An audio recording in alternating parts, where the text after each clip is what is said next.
Yeah, hi all. Welcome to another session of mock interviews with Ankit Jain. So today we are going to cover data sharing and security. So brief about me. So I'm Ankit Jain. I'm a technical architect in an MNC. I'm 18x certified. I'm active in Salesforce events. So this is my LinkedIn URL and this is the QR code for that. And to be updated on future session, you can either connect with me or join the WhatsApp group. And if you suppose want a one-to-one session with me, you can book it on TopMate. And since there's a creator awards ongoing, so you can please vote for me if you really like the content. So before going forward, see, when someone asks you about what is the data security being managed, so there are three factors that come into the picture. One is the object level, second is the field level, and third is the record level. Object level, we normally control it by profile, permission set, and permission set group. Field level as well the same. Record level, there are number of things on this. For those who are not aware of permission set groups, so permission set group is a feature that was introduced a way back, long now. Like basically what it denotes is like you have multiple permission sets and you want to combine them into one permission set group. So that like suppose for doing the user management, like every time I create a new user who needs to do suppose sales rep job, so giving him individually one permission set might become a tiresome. So instead, like we can go with permission set group and just assign them one permission set group, which will take care of everything. And this is how like basically the concept works around the access control. Like see, you have one-to-one map, like what exactly are you? Like suppose you're an employee, so employee is your profile, and then what you're required to do at your job. So for that, there is a permission set group. In that, there are multiple permission sets that are in place. For each job role, there are multiple permission sets being involved. So when you assign them any one single permission set group, that would take care of all the job permissions that would be needed in for a person to do his job. Now, see, like in Salesforce, everything is all the access of the record is taken care by owner. Like a record means whoever person is the owner of the record, that person gets the access of that. Any questions so far? Anybody has any question or any doubts? Can please feel free to intervene me. See, Salesforce, everything is controlled by owner. Like, where is the owner? That person gets the access. So, whichever record you take, that should be owned by a single P user or a queue. And what is queue? Queue is actually is used to like distribute the workload. Basically, it's like normally it is mostly used with cases, but it can use with other objects as well. Basically, when there's a lot of things to be done by the work to be done and we need to distribute it, so normally use queues, and then the person within the queue, individual person can pick it up. So that way it normally works. So this is around the queue, and there are like queue members that can be added in. Next is like see, the baseline for everything is OWD or org by default. It denotes if suppose I'm not the owner, what are the things that I will be able to see. Important is like I'm not the owner. Why I'm not the owner? Because I'm like if it's like others that I want to see, like should the data be visible to them or not?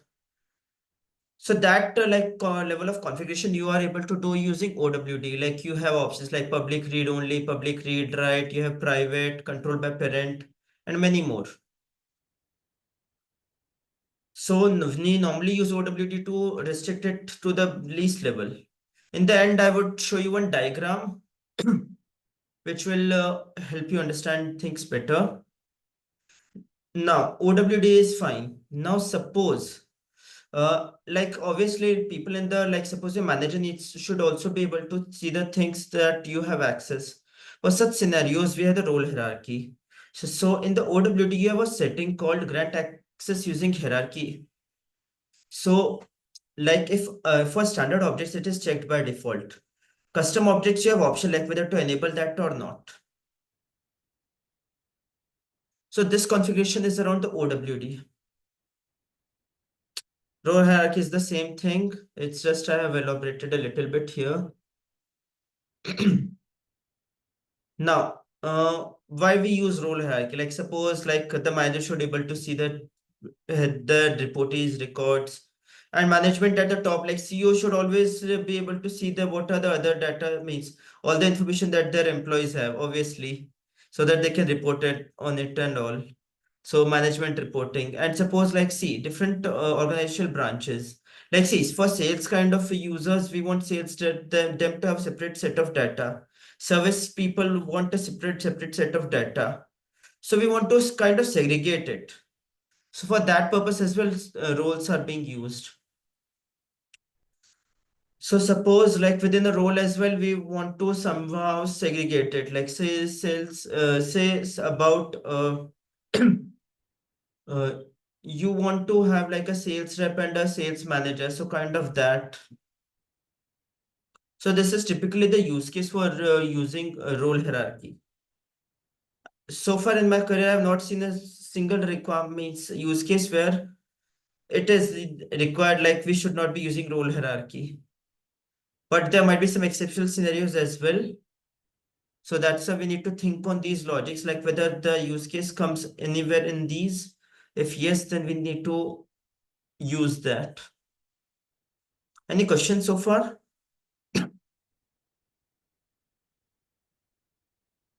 If there's any question, please let me know.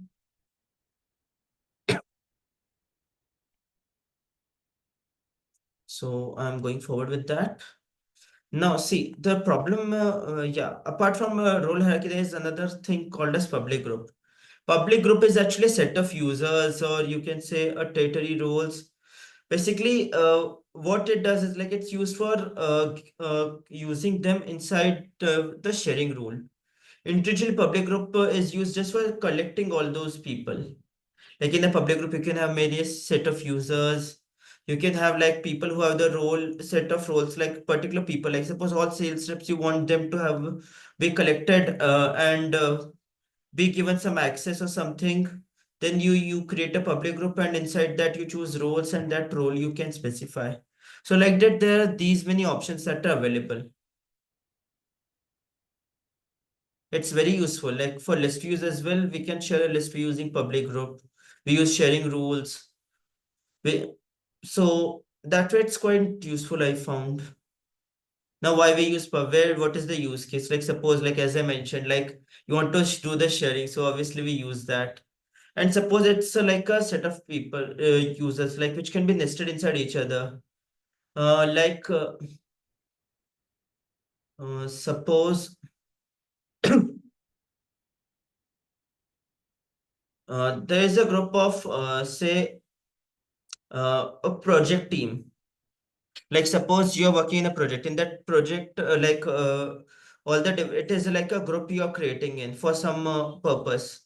Like you want to just have all the things related to that project be shared with only those specific people. But a few people would be there in which means few thing means it might happen like the same team is also handling another small project as well. So it's like a use case of inside nesting as well that is can be there in. Another thing is like when you add a person to a group, like there, it's automatically like you have option like whether you want to have that access available above the role hierarchy as well. Like that particular group member is there, you want that data to be available above like the group members manager as well or not. So that configuration is also available. So this is around the public group. Any questions so far?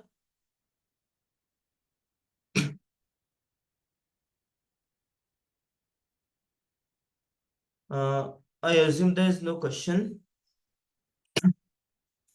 Now, why did sharing rule come into the place? See, like role hierarchy is therein. Like it manager can see the role data of their direct reportees. But suppose I have a requirement of I am not the manager, but still I want to share the data. So what can I do? There was no other option. Suppose I want to share the data within the same parallel role. There was no option. And once a criteria is met, I want to share that information. I had no other option such like that. So for that purpose, sharing rule came into the picture. So there are three kinds of sharing rule: owner-based, criteria-based, and guest sharing rule. Owner-based. See, owner-based is like like if a person is having that access, you want to give that same access to another set of users as well. Like real-time example, like suppose someone respects you. Okay, it's for obvious for you to also respect the other person. So it's like that. If one person is you're giving them the access, that same info access others should also get. You want to specify that other person using this owner-based sharing rule.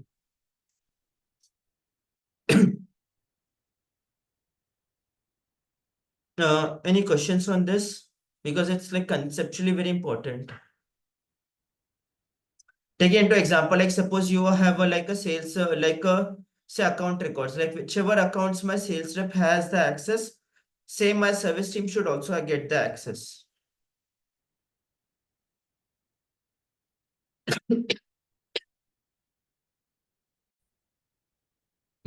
So it was around the owner-based sharing rule.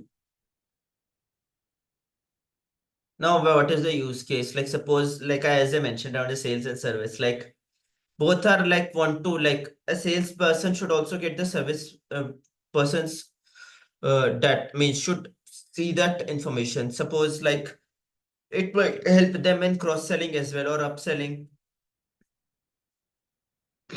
And within the same role as well, if they want to share that time also, you can go with owner-based sharing. And other use cases like one territory people, you want to give that information to like their parent territory as well.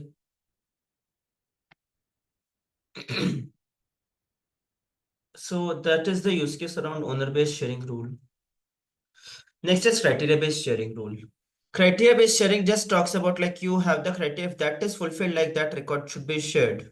Simple.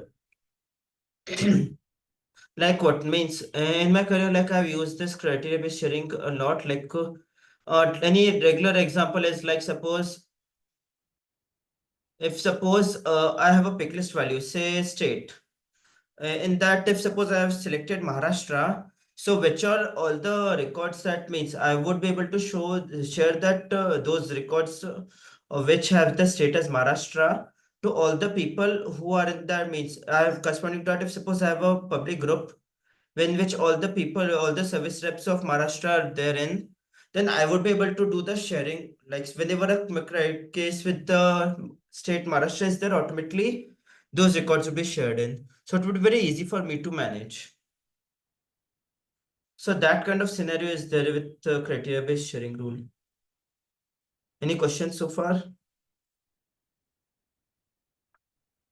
So I'm going forward with the next one. Like the use case is simple, like you want to control the access using a particular field on the record itself. So that's around that. Manual sharing is like suppose you are able to see that record and you want to explicitly like you think like that record any other person should also see. It's like you are having a mail chain. Suddenly there's like you had a the HR scolded you for having means for having less hours during the day. So what you do, you add you give your manager access of that email. You manually add them to the as a CC on that email. So this activity, like you are manually adding a specific person for that specific use case only. Like they won't be able to, your manager would not be able to see any other emails. They would be just able to see that email where HR has sent you an email, like you are now have spending less hours in their office. So it's like that. So this is like your this is your manual sharing. Did you understand the use case? Well, am I clear? Can someone acknowledge, please? Can you please just repeat once? See, manual sharing, what happens is like, suppose if a record has OWD as private or public read only, and you want to share that specific record, like suppose there's an account with the name, say, test account. You want to just share this test account with your friend, like or any other person who is in the org. You don't want him to see any other information, other accounts information, other accounts. You want just that specific record. It's record level sharing only. Are you clear or shall I elaborate? Yes, clear. Thank you. Okay. So, but there's a problem with this manual sharing. Like, suppose if I'm suppose the record owner and I given you added you. Now, if suppose I'm not the owner, then you would also lose the access because I have added you. This is a drawback of manual sharing. Internally, what happens is like it is created as a record share means record share object only, like object share, sorry, not record share, object share, like account share, case share, like that's internally the records are being created in. But the row cause is set to manual. It's just like you have a button here in this manual sharing. Other than that, the concept is very much similar to Apex managed sharing only.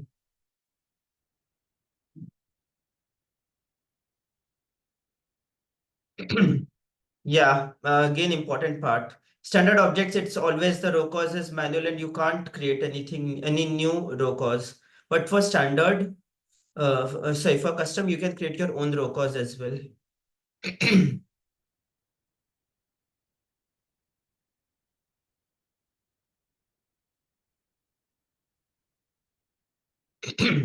Use case is very specific, like only for a specific person you want to share that record.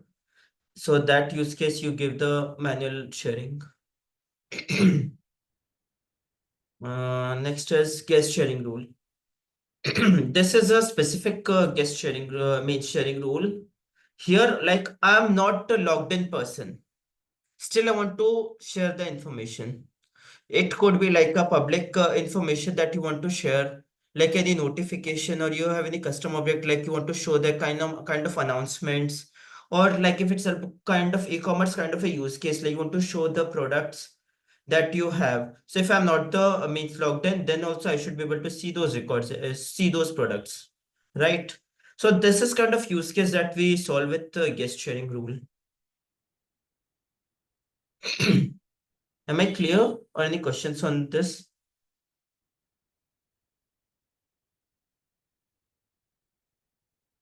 Okay, all good. Mm.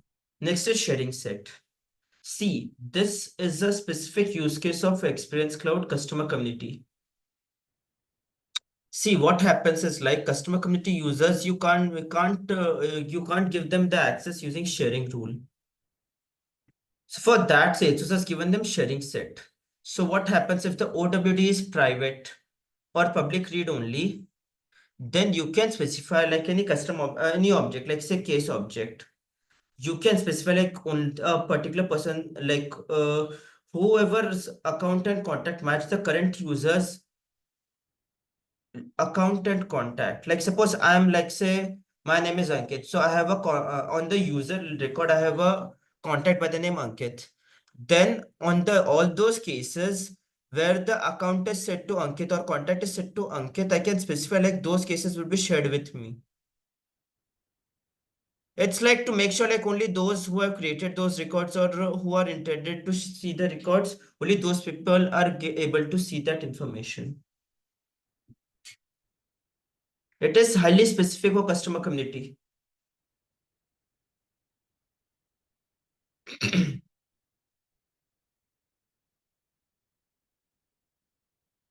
Any questions so far?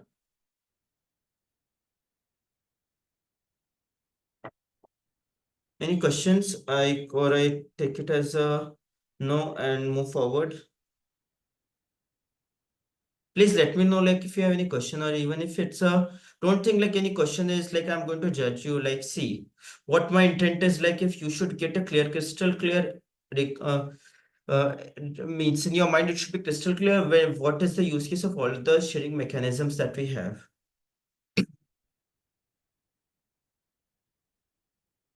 Now there's a Teams concept. See, before we talk a detail about it, this is a specific use case for account, opportunity, and case. If suppose whenever like whichever team like individually can't do anything, but they would work, they can work only two means together, and for such scenarios only we go with teams. So what we do typically is like we set up like a count team. We add different specific persons like who are to be added in. We specify the roles and we specify the access level, like whether they should have the read access or write access. So that is the use case for teams. So then only people who the owner of the record and the higher in the hierarchy can add the team members or increase the access. Like earlier, it was read by the record owner, but a high person in the hierarchy can even give them read write as well. So this is the use case for teams. Now, what is the use case? Like, see, what happens is like we want like whenever a new record is created, we want like these people should be always be involved. Like suppose there's a new project coming in your company, definitely the head of sales, your delivery means the means what do you say? The legal team, everything means the technical architect. All of these three people are a must. So these people, whenever a new account will be coming into picture, they should always get the access. So I create them as a predefined case team. So when a record is created, those are assigned means those people get the access automatically. So those kind of use case we normally try to solve with this teams concept. Another use case is like, see, it's like a joint kind responsibility kind of a thing. Suppose I'm like a technical lead. Okay. A project I'm not, let's suppose we are not able to complete some items in this sprint. So it's not my responsibility. All the delivery team, like including a technical architect, it's a joint responsibility. Like we were not able to deliver. So this kind of thing, like a joint responsibility kind of a thing, like you want to implement on a record, like not just one specific salesperson, its job is to sell that means to close that opportunity, but all the other people's job is also to close that, help it solve the close the opportunity. So this kind of use case you want to implement, then we go with teams. Am I clear?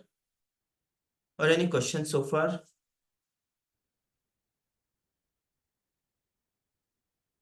Hi, Ankit. I have one question regarding the team.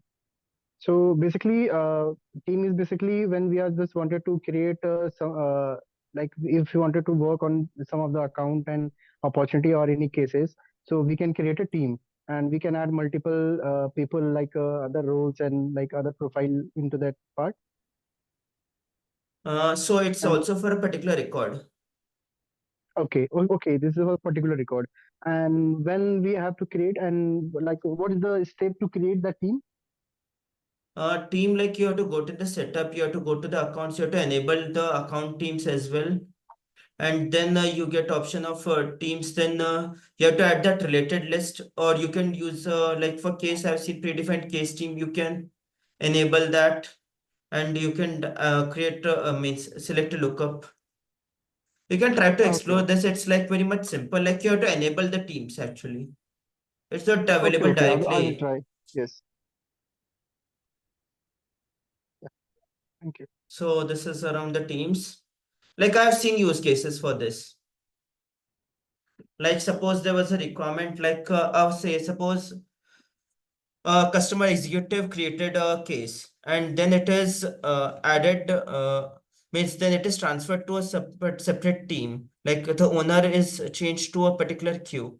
Now because OWD is private, the person like the sales rep or the service rep who has created that record loses the access. So what we did is like we added that person to the uh, case team.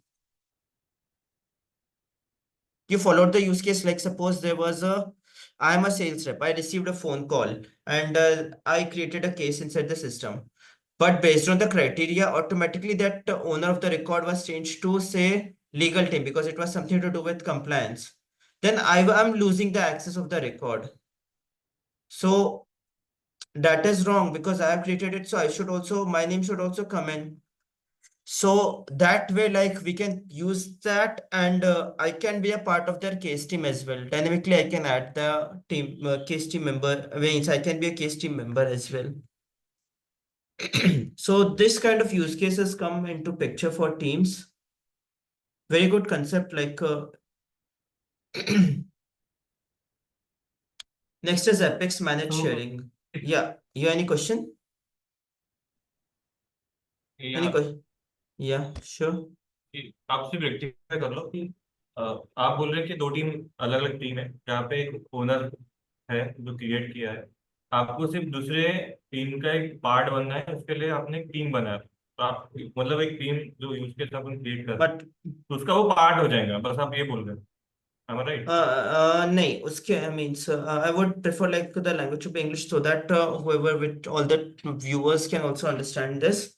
See, the Yeah, yeah, concept here, sorry. yeah, the concept here is you have a record and you want a particular person to also be a part. Like suppose the means you lose, you are not the owner, but still you want that specific person to get the access of that record. That use cases also you can solve with the teams for account case and opportunity. Okay.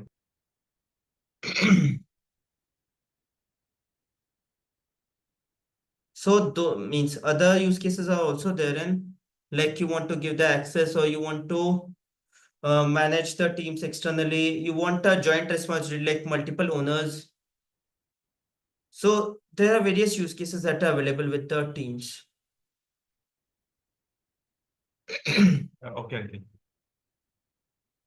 Next is Apex managed sharing. Apex managed sharing basically comes into picture because you want too much complex or dynamic you want to share. Suppose on the account you have a lookup of say manager, like zonal manager. So whenever whoever person is selected as a zonal manager, they should have the context of that account. So automatically that record should be shared in. So such scenarios you can't handle it with sharing rule or other use cases because it's dynamic in nature. But so you use Apex managed sharing in such scenario. So internally what happens is like it creates a object share record, and you have three fields inside, means multiple fields: record ID, user or group ID, then the access level, and the row cause. By default it is manual, but you can create your own as well. Again, for custom means standard objects only manual is available. For custom objects you can create your own row cause as well. So the same thing I have put in here. Yeah, so suppose the row cause is manual, then you lose the access. As I explained earlier in the while we are talking about the manual sharing only. Manual sharing internally uses Apex managed sharing only. So it's just like the UI is provided by the manual sharing and this is via code only. That's the only difference.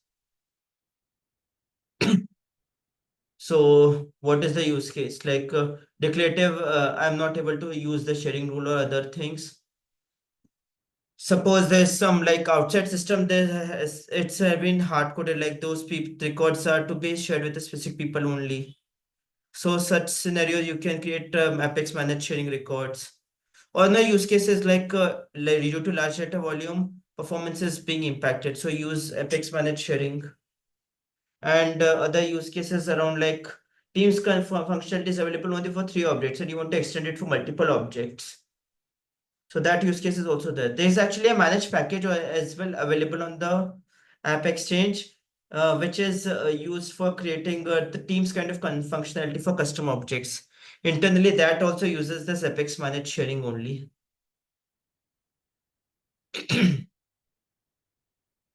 Any questions so far on this? Because there's a lot of interview questions as well being asked on this, where row cause, like, then the transfer of ownership means why the row cause is we are creating custom, how the person would lose the access. So there are multiple interview questions related to whatever we have just covered in. So please let me know if there's any questions.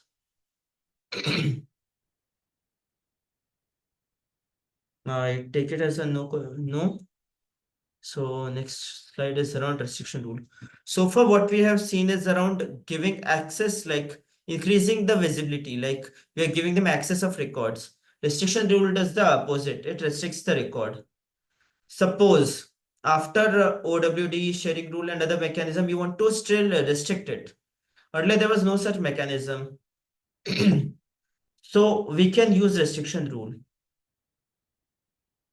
So what happens is like there was a we'll go to the use case first because that would yeah, it's for custom objects only. External objects, contracts, events, and these objects only it is available. Use case is important because that would help you understand like why I go with restriction rule. Like what happens is like because I'm not able to change the OWT, so I go with restriction rule. That is the most common use case that will come across. Although the adoption of restriction rule is very limited that I have seen so far, but still for the interview, I would suggest like learning it would help you or have an upper edge. And suppose some confidential information is available and you want to restrict it, like you can't do it like it like change the sharing rule or anything else as it might cause more impact. Restriction rule will help you reduce the impact of things like since you're just restricting it. Any questions so far?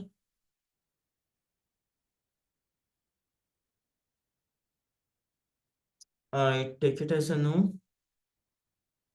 Implicit sharing. Implicit means automatic.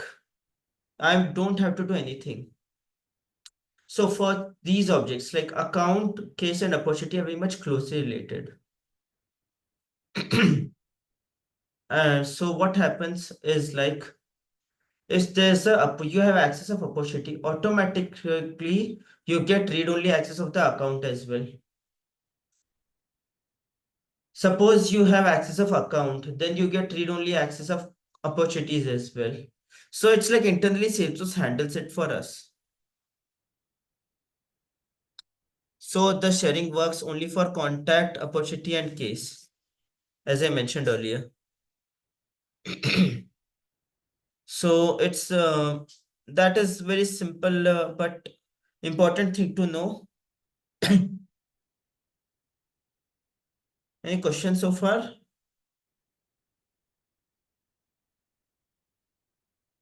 Ankit, where we use this sharing? Actually, you actually don't create it automatically. It gets you get that in thing.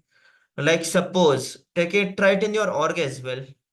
If suppose you want to give just the read-only access of opportunities to a user, just give them access to account only.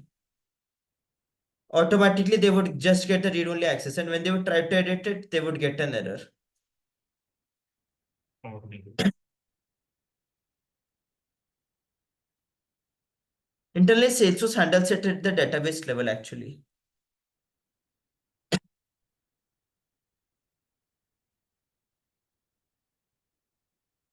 Any questions so far? Or so we are going with the next one.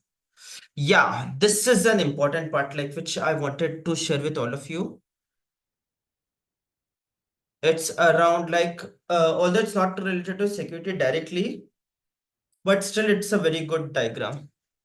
Whenever you enter your credentials, these are the checks that are taken care. Like if the credentials are right, then it would check like whether you are in the valid IP ranges or not. If you are in the valid IP range, then your login hours would be checked. If in the login, you are in the login hours, then within are you in the trusted IP range or not? If suppose you already means second. Yeah. So if you are in the trusted IP range, then directly you would be logged in. And suppose you're not in the trusted IP range, you would get a verification code. If that code is right, then only you would be able to log in. So that way this login thing works. Directly it's not related to whatever you learned previously, but still it was a good diagram. So I thought like I would share with you. This is another important thing. So whenever a person logs in, if suppose the view or modify all, no other checks are done by Salesforce, directly you get the access of the record. If you all modify all data, if suppose if it's not, then do you have you all modify all? If yes, directly you get the access. If no, then you check it with everything, and that way it works. So this is what I had. Other things like we'll cover it in a separate session. Hope you found the like any other questions or anything. Please let me know.